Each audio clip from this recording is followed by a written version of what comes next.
Kiran royal కాదు, అతను ఏ కులమైంది కూడా అతనికి కూడా తెలియదేమో.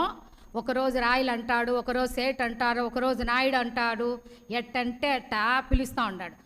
వాళ్ళ నాన్న వచ్చి జానకి రామ్ నాయుడు అనేసి వస్తూ ఉంది. అతను వచ్చేసి పెద్దమ్మకు చెప్పులు కొనిస్తాడంట, నాకు చెప్పులు కొనిస్తాడంట. ఏమి మాట్లాడుతూ అన్నాడు, ఏమీ లేదు, ఇష్టం వచ్చినట్లు ఆడవాళ్ళ గురించి కేవలం ఒక యాదవులంతా తలుచుకుంటే ఆ అబ్బాయిని ఏమైనా చేయగలం, కానీ ఇలాగా మాట్లాడకూడదు. చాలా పొరపాటున యాదవ కులం అంటే నీకు ఏమైనా తక్కువ, పెద్దమ్మ అన్నావు కాబట్టి నిన్ను అంటాను రా, పెద్దమ్మ కాబట్టి నిన్ను కొట్టే హక్కు ఉందిరా నాకు, తిట్టే హక్కు ఉందిరా నాకు. ఎలాగ మాట్లాడతావురా?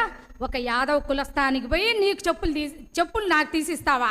నేను వేసుకునే చెప్పులు 10,000 రా. నీకు కావాలన్నా, నీ ఇంట్లో వాళ్ళకు కావాలన్నా నేను చెప్పులు కొలిచ్చగల స్థాయి నాకు ఉందిరా. మేమే ఒక ఊరిని దత్తత తీసుకొని ఎంతో ఖర్చు పెట్టిన వాళ్ళం రా, కోట్లు ఖర్చు పెట్టిన వాళ్ళం రా. నీవు అమ్మాయిలను మోసం చేసి అమ్మాయిల దగ్గర వసూలు చేసుకొని నీవు ఈరోజు కారు ఉంది అంటే కూడా ఆ కారు కూడా బెంగళూరు అమ్మాయి దగ్గర తీసుకున్నావురా నా కొడక. ఎందుకంటే నా కొడక అనేది ఉంది నాకు, ఎందుకంటే వాడు పెద్దమ్మ అన్నాడు కాబట్టి నేను నా కొడక అనేది సంబోధించగలను.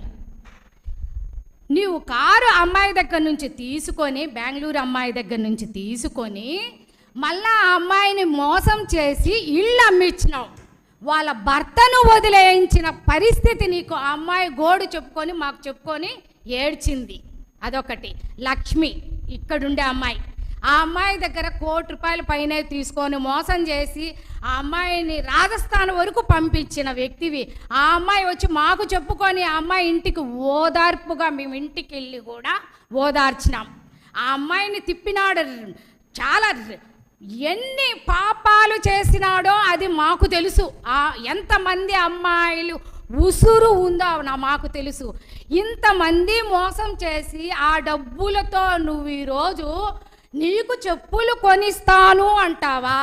నువ్వు కష్టపడి చెప్పులు కొనిచ్చు, ఈ పెద్దమ్మ కొనిచ్చు, ఈ పిన్నమ్మ కొనిచ్చు, ఆ పిన్నమ్మ కొనిచ్చు, ఈ పెద్దమ్మ కొనిచ్చు, వాళ్ళకు కొనిచ్చురా చెప్పులు. వద్దలేదురా. నువ్వు కష్టపడి ఈరోజు పోయి పని చేయరా, కూలి పని చేయరా. నువ్వు మీ నాయన బీడాలు అమ్ముకునే కాడ నుంచి వచ్చినావు. ఈరోజు నీ తమ్ముడు కూడా ఇప్పుడు కూడా బీడాలు అమ్ముతూ ఉన్నాడు. నీ పరిస్థితి ఏమో లేకుండా ఇష్టం వచ్చినట్లు వాగుతావు చూడు, అది వాగుడు కాదు. అయితే ఆ దేవుడు అనేవాడు నీకు మాత్రం శిక్ష తప్పదు. ఇంతమంది ఆ అమ్మాయిలను మోసం చేస్తున్నావు చూడు, ఆ అమ్మాయిలను మోసం చేసినప్పుడు నీకు గుర్తుకు రాలేదా? నీ ఇంట్లో ఒక ఆడబిడ్డ ఉంది అనేది నువ్వు గుర్తుకు రాలేదరా? నువ్వు నా పెద్దమ్మ అన్నావు కాబట్టి నిన్ను అంటాను రా అనే హక్కు నాకుంది. నీ ఇంట్లో ఒక అమ్మాయి, ఈడుకొచ్చిన అమ్మాయి ఉంది కదా, నీకు అవన్నీ గుర్తుకు రాలేదా? ఒక ఆడబిడ్డ ఉందే, ఒక ఆడబిడ్డ గురించి ఎలా మాట్లాడాలనేది తెలియలేదా? నీ స్థాయి మరిచిపోయి మాట్లాడుతూ ఉండవు. కిరణ్ రాయల్ కాదు, ఒక సేటుకు పుట్టిన వాడివి, అది గుర్తుపెట్టుకో. నేను మాట్లాడేది తప్పుగా అయితే మాట్లాడలేదు, నేను కరెక్ట్గానే మాట్లాడుతున్నాను.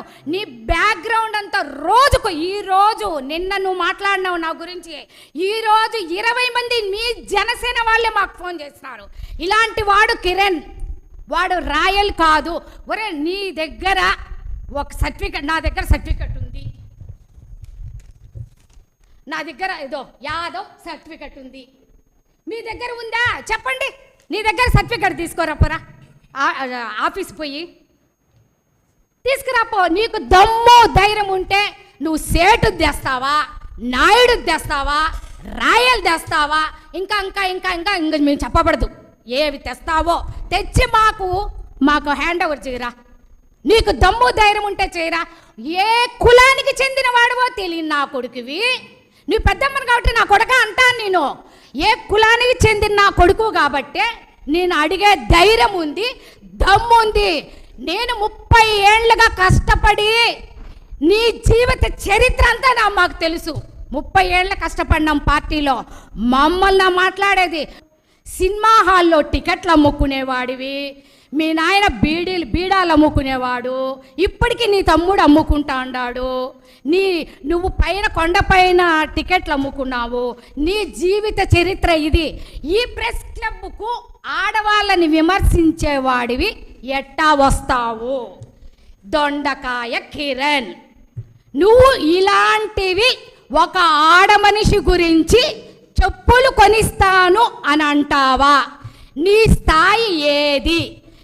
కొనిస్తే నీ వాళ్లకు, నీ పక్కనుండే వాళ్లకు, ఆ పక్కనుండే వాళ్ళకు కొనిచ్చు. ఈరోజు ప్రెస్ క్లబ్లో కూర్చునే వాళ్ళు రేపు నీ ప్రెస్ క్లబ్ కూర్చోరు. ఎందుకంటే నీ జీవిత చరిత్ర అందరికీ తెలుసు. నీ జనసేన నాయకుడు ఆరని శ్రీనివాసులు గారే నిన్ను పక్కన పెట్టినాడు. యదవను తెచ్చినామే. నిన్ను సస్పెండ్ అయిన వ్యక్తివి ఈరోజు నువ్వు ఎక్కడ మాట్లాడకూడదు. నువ్వు సస్పెండ్ అయినావు. నువ్వు పవన్ కళ్యాణ్ గారి నుంచి లెటర్ తెచ్చుకో సస్పెండ్ లేదనని. అప్పుడు నువ్వు మాట్లాడు, మేము ఒప్పుకుంటాం. నువ్వు ఏది పడితే అది కరుణాకర్ రెడ్డి గారి గురించి, అభినయ్ రెడ్డి గారి గురించి మాట్లాడితే రోజుకొక ప్రెస్ మీట్ పెడతాం. మేము తగ్గేదే లేదు. ఇది ఇక్కడ ఉండేది గీతా యాదవ్, ఒక యాదవురా. చెప్తాండాను, తలుచుకుంటే నన్ను ఎవరు ఆపలేరు. నేను ఎంతకైనా సిద్ధం. నేను చెప్తాండాను, నువ్వు నాతో పెట్టుకోబాకు. మా కరుణాకర్ రెడ్డి గారి గురించి, అభినయ్ రెడ్డి గారు, ఈరోజు తిరుపతి ఈ పుణ్యక్షేత్రం ఇలా ఉంది అంటే కారణం కరుణాకర్ రెడ్డి గారు, అభినయ్ రెడ్డి గారు. ఏ ఒక్క రోడ్డైనా వేసిన పాపం ఉందా? నువ్వు నాయకుడు అని చెప్పుకుంటాండవే, ప్రజానాయకుడైతే ఏమి ప్రజలకు ఏం చేసినావో ఒక్కటి చెప్పు. ఒక కార్యక్రమం చెప్పురా. ఏ కార్యక్రమం చేసినావు?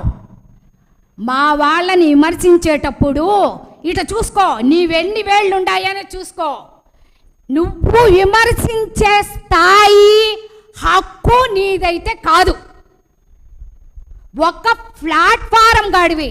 నువ్వు ఇంతమంది ఆడవాళ్ళ మోసం చేసినావు కదా, ఆ ఆడవాళ్ళదే నీకు ఎయిడ్స్ వ్యాధి వస్తుంది.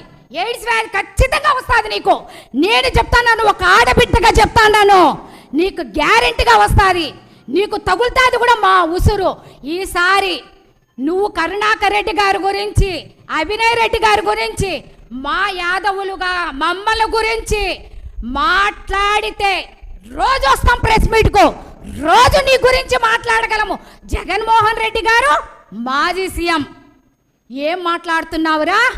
మాజీ సీఎంను పట్టుకొని ఒకరోజు అదే రోజమ్మ రేణుగుంట ఎయిర్పోర్ట్లో రోజమ్మ కిరణ్ రాయల్ ఇట్ట మాట్లాడుతున్నాడు అంటే దానికి ఏమన్నాడు తెలిసినా? మాజీ జగన్మోహన్ రెడ్డి గారు, వాడు చిన్నవాడు, వాడితో ఎందుకు రోజమ్మ, వాడు భార్య బిడ్డలు అందరూ ఉంటారు రోజమ్మ, వాడితో ఎందుకు రోజమ్మ అని అన్నాడు మా జగన్మోహన్ రెడ్డి గారు. రే, మాకు విలువలు విశ్వసనీయతలు ఉండాయిరా. నీకు అవి లేకనే నీ పార్టీ, నీ పవన్ కళ్యాణ్ గారు, మీ నాయకుడు చంద్రబాబు నాయుడు గారు నిన్ను దూరం పెట్టినారు. నువ్వు మాట్లాడాల్సిందే, నువ్వు వచ్చి వచ్చి వచ్చి వచ్చి వాగాల్సిందే ఈ ప్రెస్ మీట్లో. నీకు ఏమి అవార్డు రాదు, ప్లేటు ఇవ్వరు. ప్లేటు అమ్మా అన్నం పెట్టమ్మా అంటే కూడా నీకు ప్లేటు కూడా ఇవ్వడు పవన్ కళ్యాణ్ గారు. అది గుర్తుపెట్టుకొని ఈసారి నోరు అదుపులో పెట్టుకొని ఈ యాదవులతో పెట్టుకోవాకు. తస్మాత్ జాగ్రత్త నా కొడక. ఎందుకంటానంటే పెద్దమ్మగా అంటాను, నిన్న నా కొడక అనే హక్కు ఉంది. తస్మాత్ ఎవరనుకుంటావు? యాదవుని రే చూసుకో. నా బాధ, చెప్పులు మాకు కొనిస్తావారా? యాదవ బిడ్డకు చెప్పులు కొనిస్తావారా? నీకు కొనిస్తాం. నీ వాళ్ళు ఎవరైతే కూర్చున్నారో వాళ్ళకు కొనిస్తాం, నీ పక్కనుండే వాళ్ళకు కొనిస్తాం, నీ ఇంట్లో వాళ్ళకు కూడా నీ కొనిచ్చే కెపాసిటీ నా జీవితకాలం అంతా ఉందిరా. నేనొక డాక్టర్ కూతుర్నిరా. మా నాన్న పేరు Y Ranganayakulu, AD assistant director. కనుక్కోపోయి రాజంపేటలో. నేను ఒక యాదవ బిడ్డను, నువ్వు ఎవడికి పుట్టినాడో కూడా తెలియదు, నీకు క్యాస్ట్ సర్టిఫికెట్ లేదు, ఎందుకు వాగుతావు? వాగి వాగి వాగి ఆ నోరు పడిపోతుంది. లాస్ట్కు నిజంగా ఆడవాళ్ళు ఉసురైతే తగులుతుంది. ఒక అమ్మాయి, భారతి అనే అమ్మాయి,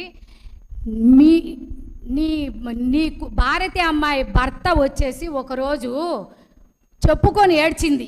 ఎవరు? కిరణ్ నీ భార్య మాకు చెప్పుకొని, భారతికి చెప్పుకొని ఏడ్చింది.